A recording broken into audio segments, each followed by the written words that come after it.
मित्रांनो, सकाळी सकाळी जर का तुम्ही टी व्ही उघडली किंवा मोबाईल उघडला किंवा पेपर जर का पाहिला तर याच्यामध्ये एकच गोष्ट दिसते. लहान वयाची अल्पवयीन मुलगी पळून गेली, अमुक अमुक व्यक्तीसोबत गेली, तमुक व्यक्तीसोबत गेली. याच्यामध्ये आणखीन एक गोष्ट एक निदर्शनास ही येते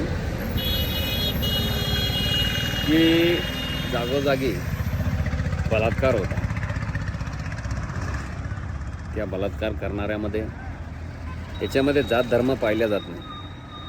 मग तो कोणत्याही जातीचा असू शकतो, कोणत्याही धर्माचा असू शकतो. आणि समोरची ती मुलगी असेल किंवा महिला असेल, ही नाबालिक आहे, काही बालिक आहे, त्या पण कोणत्या जातीच्या.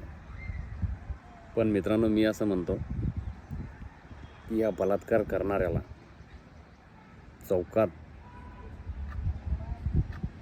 चौकामध्ये नेऊन त्याला फाशी गेली पाहिजे. चौकामध्ये नेऊन त्याला शूट केल्या गेल्या पाहिजे. तेव्हा जो कोणी बलात्कार करणारा असेल ना, तो हे कृत्य करणार नाही. आज ती कोणाची आई आहे, ती कोणाची बहीण आहे, ती कोणाची मुलगी आहे, हा विचार केला गेला पाहिजे.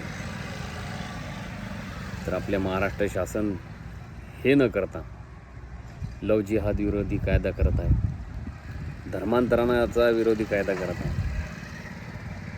ते फक्त कशासाठी? आपल्याला आपलं मतदान मिळण्यासाठी. पण ह्या गोष्टीची गरज नाही आज या देशामध्ये. या देशामध्ये एकच गोष्टीची गरज आहे की कायदा हा कडक झाला पाहिजे. बलात्कार करणाऱ्याला फाशी म्हणजे फाशी झाली पाहिजेत. त्याला चौकामध्ये नेऊन त्याच्यावर गोळीबार, त्याला शूटच केल्या गेलं पाहिजेत. त्यावेळेस येणाऱ्या काळात भारतात काय, दुसऱ्या देशात जसे की दुबई या राष्ट्रामध्ये शर्यत कानून लागू आहे. ते शर्यत कानून भारतामध्ये जर का लागू केला तर मित्रांनो, कोणत्याही महिलावर, आपल्या आई बहिणीवर बलात्कार, अत्याचार होणार.